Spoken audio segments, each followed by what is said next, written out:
અમે પંચમહાલ જિલ્લાની મુલાકાતે છે અને આ મુલાકાત દરમિયાન જાંબુઘોડા, ઘોગંબા, હાલોલ તાલુકાના ત્યાંના આગેવાનો, સામાજિક રાજકીય આગેવાનો, તમામ પદાધિકારીઓ સાથે મળીને આજે અમે જ્યારે ગોધરા પહોંચ્યા છે ત્યારે આજે અમને આ દરમિયાન ટ્રાયબલ વિસ્તારમાં જે 47 જેટલી એકલવ્ય મોડલ શાળાઓ ચાલે છે એમની પણ અમે મુલાકાત લીધી ત્યારે એક ગંભીર બાબત અમારા ધ્યાન પર આવી છે। જે ભારત સરકારે જે નેશનલ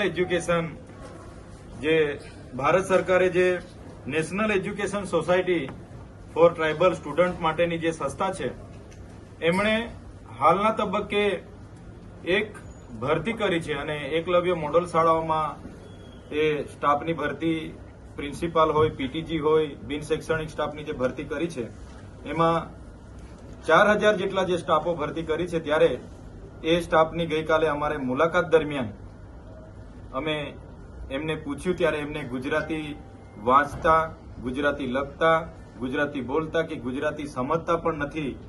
ત્યારે 9, 10, 11, 12 ગુજરાતી મીડિયમની એકલવ્ય મોડલની શાળાઓમાં આવા બહારના રાજ્યોના જે શિક્ષક મિત્રો આવ્યા છે ત્યારે એ પ્રશ્ન ઉભો થાય છે કે પોતે ગુજરાતી નથી જાણતા, નથી વાંચાતું, નથી સમજતા, તો અમારા બાળકોને કઈ રીતના એ લોકો ભણાવશે? ત્યારે ગુજરાતના 47 જેટલી શાળાઓમાં 20,000 જેટલા આદિવાસી બાળકો ભણે છે ત્યારે ગુજરાત સરકારે આ બાબતે ગંભીરતાથી વિચારવું જોઈએ।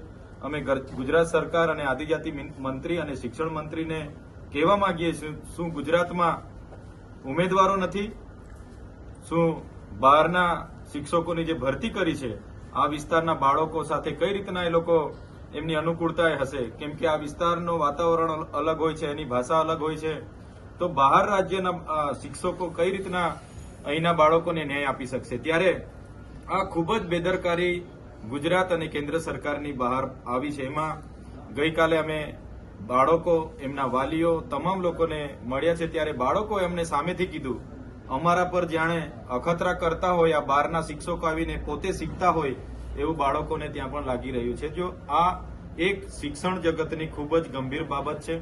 અમે આજે મુખ્યમંત્રીશ્રીને પત્ર લખ્યો છે અને આજે જ મોકલાવ્યો છે ત્યારે સરકાર આ બાબતે ગંભીરતાથી વિચારે અને જે રેસિડેન્શિયલ એકલવ્ય મોડલ સ્કૂલો આદિવાસી વિસ્તારોમાં જે 47 જેટલી છે એમનો જે તમામ સ્કૂલનો 15 જણનો સ્ટાફ હમણાં ભરતી થયો છે, બહારના રાજ્યોનો છે, એમની જગ્યા પર લોકલ ટેટ પાસ ઉમેદવારોની ભરતી કરવામાં આવે અને એમને ન્યાય મળે એવી આપના માધ્યમથી અમે સરકારશ્રી પર માંગણી પણ કરીએ છીએ। સાથે સાથે આ વિસ્તારોમાં ફરતા છોટાઉદેપુર, નર્મદા, ભરૂચ, દાહોદ તમામ જિલ્લાઓની પરિસ્થિતિ ખૂબ જ શિક્ષણ બાબતે ખૂબ જ વિપરીત પરિસ્થિતિઓ છે। દાહોદની વાત કરીએ, 108 શાળાઓ એક શિક્ષકથી ચાલે છે। છોટાઉદેપુરમાં કેટલીય શાળાઓ એક શિક્ષકથી ચાલે છે। સંખેડામાં 4 શાળાઓ એવી છે બાળકો ભણવા માંગે છે પણ શિક્ષક નથી। તેવી જ રીતે ઘણી જગ્યાએ બાળકો ભણવા માંગે છે પણ ઓરડાઓ નથી અને ઓરડાઓ જર્જરિત હાલતમાં છે। તો સરકાર શિક્ષણનું 45,000 કરોડનું બજેટ હોવા છતાં જરાય પણ સરકાર શિક્ષણ બાબતે ગંભીર નથી એવું અમને લાગે છે। ગઈકાલે અમે છોટાઉદેપુર રસ્તા પર ચાલતા હતા, એક ખુલ્લા ખેતરમાં 800 થી પણ વધારે કન્યા કેળવણીની 2023ની સાયકલો ત્યાં પડી હતી। જે સરસ્વતી સાધના અંતર્ગત કરોડો રૂપિયાની સાયકલો આદિવાસી દીકરીઓને ઘરેથી આવવા જવામાં સરળતા રહે એના માટે આપવાની હોય છે, પણ 2 વર્ષથી એ દીકરીઓ સાયકલોની રાહ જોઈએ છે, જાણે સાયકલો માટે તપ કરતી હોય એવું લાગે છે। તો સરસ્વતી સાધનાની સાયકલો દરેક જિલ્લાઓમાં આજે વરસાદના પાણીમાં કાટ ખાઈ રહી છે। એવી રીતે મનરેગા યોજનાની વાત કરીએ, મનરેગામાં તમામ જિલ્લાઓમાં મટીરીયલ પૂરું પાડવાના નામે બહારની એજન્સીઓ આવી છે। કોઈ પણ જગ્યાએ કોઈ પણ એક ગાડી કપચી, રેતી કે સિમેન્ટ સળિયા નાખ્યા વગર કરોડો રૂપિયાના બિલો ચૂકવાઈ ગયા છે।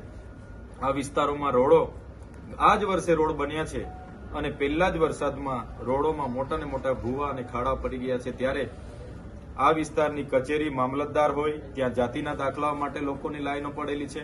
તાલુકા પંચાયતમાં આવાસની કામગીરી હોય કે તમામ કામગીરી કરાવવા માટે પણ ત્યાં નાણાં ચૂકવવા પડે છે। તો આ ભ્રષ્ટાચાર આટલા અટકાવવામાં સરકાર સદંતર નિષ્ફળ હોય એમને લાગી રહેલું છે. આવા તમામ બાબતોને લઈને અમે આવનાર દિવસોમાં આમ આદમી પાર્ટી ગુજરાતના તમામ જિલ્લાઓમાં માનનીય મુખ્યમંત્રીશ્રીને સંબોધીને આવેદનપત્ર પણ આપશે અને ફરી પણ નિરાકરણ નહીં આવશે તો જિલ્લા પ્રમાણે દરેક જિલ્લાઓમાં આ તમામ પ્રશ્નોને વાચા આપવા માટે આમ આદમી પાર્ટી ગાંધી ચીડિયા માર્ગે રોડ પર પણ ઉતરવાનું હશે તો સડકથી લઈને સદન સુધી આમ આદમી પાર્ટી આવનારા દિવસોમાં પ્રજાના પ્રશ્નોને ન્યાય આપવા માટે આગળ આવશે. સર, જિલ્લા પંચાયત, તાલુકા પંચાયત, નગરપાલિકામાં ચૂંટણી લડવા માટેની જાહેરાત કઈ રીતે લડશે? કારણ કે પાછલી ચૂંટણીના જે પરિણામો આવ્યા છે તેનું પરિણામ આમ આદમી પાર્ટીને મળ્યું નથી. હવે કઈ રીતે આપ ચૂંટણી લડશો? આપ સૌએ જોયું હશે 2024ની લોકસભા ઇન્ડિયા ગઠબંધન અંતર્ગત ગુજરાતમાં લડાઈ હતી. એમાં 2 બેઠકો પર આમ આદમી પાર્ટી પોતે લડી છે અને 24 બેઠકો પર કોંગ્રેસના ઉમેદવાર હતા. અમે પણ ભરૂચ બેઠક પરથી ઉમેદવાર હતા, ત્યાં પણ અમને 42% જેવા મત મળ્યા છે. ત્યાં સૌની મહેનતથી, સૌના આશીર્વાદથી જે લોકો ભાજપના લોકો 5 લાખની લીડથી જીતવાની વાત કરતા હતા ત્યાં અમે એમને 85,669 મતથી જ જીતવા દીધા છે.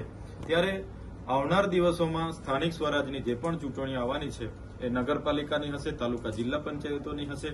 ઇન્ડિયા ગઠબંધન થશે તો સાથે રહીને લડીશું. અગર ઇન્ડિયા ગઠબંધન નથી થતું તો આમ આદમી પાર્ટીની તૈયારી છે. તમામ બેઠકો પર આવનાર દિવસોમાં આમ આદમી પાર્ટીના ઉમેદવારો લડશે. ઓકે.